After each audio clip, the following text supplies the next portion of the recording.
Halo, good morning everybody. Hari ini saya akan menjawab Q&A terkait herniated nucleus pulposus atau bisa dibilang dengan saraf kejepit. Karena banyak banget yang komen di video saya sebelumnya di sini dan saya minta maaf sekali karena saya baru bisa balas sekarang. Banyak banget kesibukan dan bisnis yang harus saya jalani sehingga saya baru bisa menjawab pertanyaan kalian tuh sekarang gitu loh. Tapi saya akan jawab satu persatu dan semoga ini membantu ya.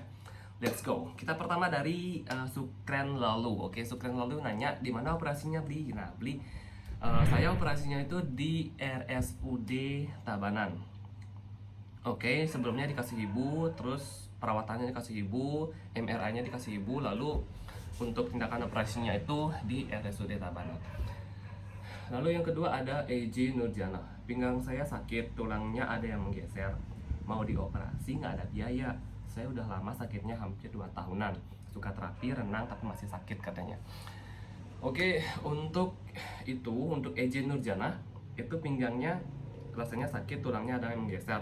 Tulangnya ada yang menggeser itu menurut feeling atau memang sudah di MRI atau di ronsen gitu, apakah memang benar ada yang menggeser atau bagaimana? Sehingga saran saya itu harus di MRI, terus dicek apakah betul ada penggeseran tulang, lalu dikonsultasikan kepada dokter yang bersangkutan apakah harus ditindaklanjuti dengan operasi atau cukup hanya fisioterapi ya. Jadi nggak bisa menerka-nerka ya, saya sendiri pun nggak bisa menerka-nerka, harus di MRI biar jelas hasilnya seperti apa, lalu biar bisa diputuskan tindakan seperti apa. Seperti itu ya. Oke, next. Lanjut ke Wayan Sentane. Apa hilang dengan operasi Bli sakitnya? Untuk hilang gini ya, HNP atau herniated nucleus pulposus atau bisa dibilang saraf kejepit, itu terjadi karena nucleus pulposus yang ada di dalam cincin anulus atau di ruas tulang kita itu keluar karena robeknya cincin anulus dan menjepit saraf yang ada di belakang dari tulang belakang kita. Oke, apakah hilang? Ya karena dioperasi otomatis cincin anulus kita tuh karena udah rusak itu diambil dan otomatis nggak ada yang nyepit saraf kayak kan. Nah, hilang ya hilang, sakitnya hilang, tapi untuk proses penyembuhannya itu kan perlu waktu untuk dalamnya. Jadi ya seperti itu, hilang sakitnya iya hilang, tapi harus perlu waktu untuk menyembuhkan di dalam gitu. Oke, kita lanjut ke Ridwan Gam. Oke, Ridwan Gam nanya, saya udah 5 bulan operasi tapi belum bisa jalan. Bagaimana caranya? Terus sakit di pantat saya usia 58 tahun. Oh my god. 58 years. Itu usia yang bisa dibilang usia lanjut ya. Karena dokter yang menangani saya ini sendiri bilang bahwa persentase kesembuhan untuk yang usia muda dibandingkan dengan usia yang lanjut itu persentase kemungkinan sembuhnya itu lebih besar di usia muda karena tulangnya masih bisa bertumbuh dan dari apa yang udah beliau jalani itu banyak yang udah sembuh gitu. Kalau usia 58 tahun dan setelah 5 bulan pasca operasi dan masih belum bisa jalan, saran saya itu kembali ke dokter yang menangani. Dan misalnya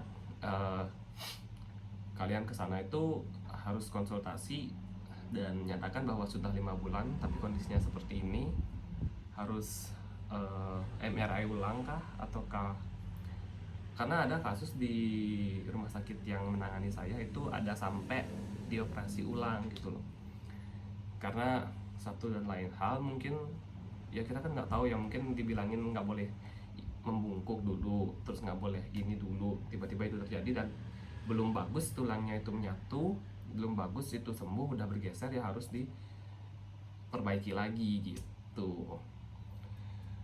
Oke, kita lanjut ke Siti Sahara Safirah R. Kak, saya masih umur 22 tahun dan terkena HNP katanya kan. Saya disarankan untuk operasi karena grade 3. Tapi saya takut banget untuk operasi, pengennya endoskopi, tapi mahal dan gak kuat biayanya. Endoskopi. Jadi gini ya, untuk Siti Sahara Sarifah R itu ngapain di endoskopi gitu loh. Endoskopi itu untuk melihat organ dalam kita, contoh misalnya luka lambung seberapa parah lukanya. Itu ada kayak selang, terus isi kamera kecil itu dimasukkan melalui hidung atau mulut untuk mengecek organ itu seberapa parah lukanya. Jadi endoskopi itu nggak perlu untuk HNP. Jadi HNP itu yang diperlukan adalah MRI. MRI untuk mengetahui seberapa parah saraf kamu terkejepit dan di mana letaknya, sehingga nanti dokter bisa melakukan tindakan yang tepat pada tempat yang tepat. Jadi kayak gitu ya untuk Siti Sahara Safira R. Oke, lanjut, kita akan jawab pertanyaan dari Sukren Lalu lagi. Nih, Sukren Lalu, terus ini Sukren Lalu lagi. Oke lah. Berapa bulan setelah operasi baru hilang rasa pegel-pegelnya bro? Karena saya hampir 2 bulan habis operasi tapi masih ada rasa pegel-pegel di pinggang. Oke, setelah berapa bulan hilang rasa pegel-pegel? Itu setelah kurang lebih 4-5 bulan ya. Karena pas setelah selesai operasi, setelah operasi saya bed rest hampir 1 bulan, terus belajar jalan, belajar menyesuaikan keseimbangan. Lalu 3 bulan udah bisa jalan, udah bisa naik motor.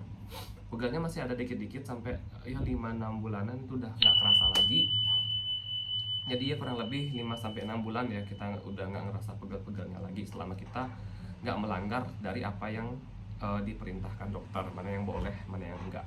Pokoknya gerakan yang bertumpu pada pinggang itu kalian hindari. Itu kalian hindari sebisa mungkin. Dan kalian kalau misalnya olahraga ke gym gitu misalnya kan, itu masih bisa, cuman jangan sampai ngambil alat atau beban yang bertumpu pada pinggang. Ke gym juga saya setengkara ya istilahnya, bersyukur saya udah bisa kembali ke gym dan ketemu teman-teman saya, karena hobi saya nge-gym dari dulu ya kan. Jadi ya gitu, kita harus istilahnya aware ya, karena ini nggak main-main, penyakitnya ini serius gitu loh. Terus terima kasih ya sudah termotivasi saya setelah menonton videonya. Iya, makasih. Terus saya tanggal 16 Maret ini mau operasi. Oh, L4, L5. Semoga berhasil ya. Saya bantu doa ya di sini dari Om Sus Channel. Om Sus Channel, semoga tidak ada halangan, semoga lancar operasinya. Amin ya. Terus ada Nabil MF. Nabil MF nanya, bro, ayah saya habis operasi umur 52 tahun. Udah mau 3 bulan masih ada rasa kebas sama nyeri. Itu kira-kira kenapa ya? 3 bulan itu wajar ya, kebas, nyeri, pegel, karena itu di dalam penyembuhannya lumayan lama, karena kita tuh betul kayak dibelah ya, itu dalam banget sampai di tulang belakang, terus tuh diperbaikin di sana. Jadi 3 bulan tuh masih ngerasa seperti itu ya mas, menurut saya masih wajar. Tunggu aja, sabar, terus habisin obat-obat dari dokter. Kalau bisa rutinin untuk konsultasi, untuk cek gitu loh. Karena kita nggak bisa menduga-duga di sini. HNP itu harus betul-betul diperiksa melalui alat-alat yang ada dan kecanggihan teknologi saat ini. Oke, next, lanjut kita ke Yulia Pertiwi. Yulia Pertiwi nanya, pinggang saya juga sakit sampai menjalar ke punggung. Nah, kaki juga udah nggak bisa jalan jauh. Saya lagi proses MRI. Semoga aja bukan saraf kejepit, soalnya saya takut kalau harus dioperasi karena resikonya bisa lumpuh. Oh my god, iya. Semoga aja nggak kenapa-napa. Oke, untuk Yulia Pertiwi, pinggang sakit menjalar sampai ke kaki, itu udah pasti ciri-cirinya HNP ya kan. Terus proses MRI ditunggu ya, proses MRI-nya seperti apa, karena dari proses MRI inilah berawalnya keputusan antara operasi atau tidak. Kalau proses MRI itu menyatakan bahwa masih grade 1-2, kalian bisa coba untuk alternatif.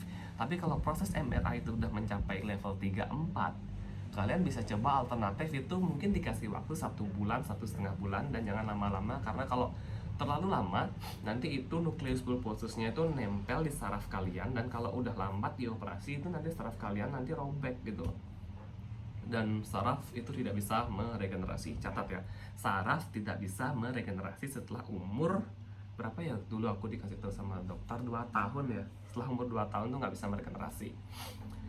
Jadi jangan pikir lama, kalau misalnya emang harus dioperasi ya operasi, yakin sama dokter yang akan mengambil tindakan operasi tersebut. Kita juga banyak mencari referensi, menguatkan iman, menguatkan mental. Jadi mungkin banyak ya di luar sana bilang nggak usah operasi, aku dulu juga gitu, minum ini aja, ataukah sering sering gelantung aja, nanti sembuh kok nanti. Jadi gini ya, saya mikir ya, eh, setiap orang tuh memiliki kepercayaan dan prinsip yang berbeda-beda.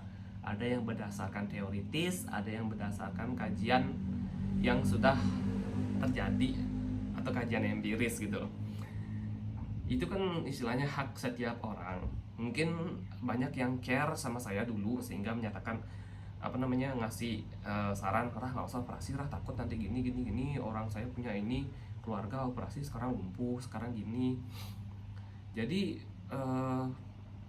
pengetahuan itu perlu ditingkatkan untuk mencari kebenaran gitu loh. Kalau misalnya nggak dioperasi, nanti lama-lama itu penyakitnya masih ada dan kita nggak tahu apakah akan sembuh atau tidak. Kalau udah dioperasi, kita udah yakin itu pasti akan diangkat. Dan masalah gagal operasi itu kan mungkin ada ya, tapi kan istilahnya dokter yang akan menangani itu dia juga udah mikir pasiennya itu presentase kesembuhannya atau keberhasilan dari operasi itu berapa persen. Jadi kita masih bisa makanya cari dokter yang bisa diajak konsultasi itu enak gitu loh. Jangan cari dokter yang saklek, terus susah diajak ngomong, nggak bisa memberi kita kejelasan atau pertimbangan yang baik gitu kan. Susah, karena saya nemu dokter yang klop, terus bisa mensuggest dan menadvise saya yang baik.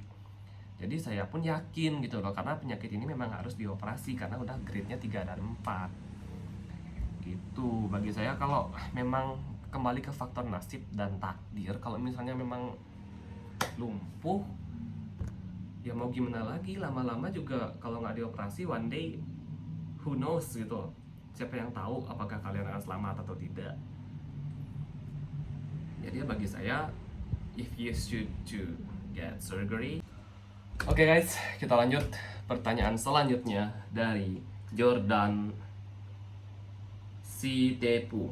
Apakah operasi beli dengan cara mikroskopik apa masih bisa berolahraga setelah operasi, dan apakah sudah jauh berkurang rasa sakitnya? Oke, untuk Jordan Sitepu, pertama, apakah operasi dengan cara mikroskopik? Beli operasi dengan cara laminektomi. Laminektomi itu pengangkatan bantal tulang. Jadi bantal tulang yang rusak itu diangkat, dan tulang dengan tulang L5 dan S1 itu disatukan, tapi tanpa screw karena saya masih muda. Jadi diharapkan nanti tulangnya itu bisa menyatu gitu. Makanya ini tanpa screw gitu. Mungkin akan dipasangin screw jika ada pergeseran atau sudah usia lanjut, seperti itu. Dan apakah masih bisa berolahraga setelah dioperasi? Stungkare untuk sekarang Beli udah bisa kembali ke gym, ketemu teman-teman Beli, dan Beli ngambil beban yang nggak terlalu berat-berat. Dan yang paling penting bagi anak-anak gym yang mengalami saraf kejepit dan sudah operasi, apakah kalian bisa kembali ke gym? Tentu saja bisa. Yang pasti jangan ngambil beban atau alat yang bertumpu pada pinggang gitu ya. Jadi jawabannya bisa. Dan apakah sudah jauh berkurang rasa sakitnya? Tentu saja, karena penyakitnya sudah diangkat dan dihilangkan. Stungkare, rasa sakit sudah berkurang. Bukan berkurang lagi, tapi udah hilang gitu. Oke, lanjut dari Mas Al. Habis operasi laminektomi 2 minggu yang lalu. Oke, 2 minggu yang lalu katanya habis operasi. Terus kebas dan pegal di kedua kaki. Saya masih belum berkurang, kepas dan pegal itu oke. Apakah itu hal yang wajar? Apakah itu hal yang wajar? Karena memang butuh waktu untuk recovery.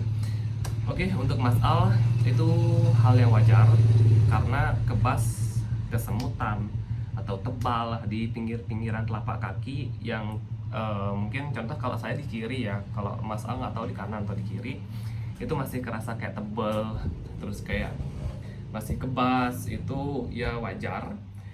Apalagi baru 2 minggu ya. Saya merasakan itu sampai 6 bulan loh pada saat itu. Sekarang udah 2 tahun saya pasca operasi. Jadi itu hal yang wajar dan memang butuh waktu untuk recovery, dan memang butuh waktu, sangat butuh waktu. Saya sekarang 2 tahun pasca operasi dan Astungkare tidak ada hal yang aneh-aneh dan sewajarnya aja. Kalau misalnya kecapean gitu baru kerasa dikit di pinggang. Makanya orang yang udah operasi laminektomi, HNP, itu nggak boleh kecapean. Kalian harus ukur tenaga kalian, jangan terlalu diporsir baik itu olahraga ataupun kerjaan. Gitu.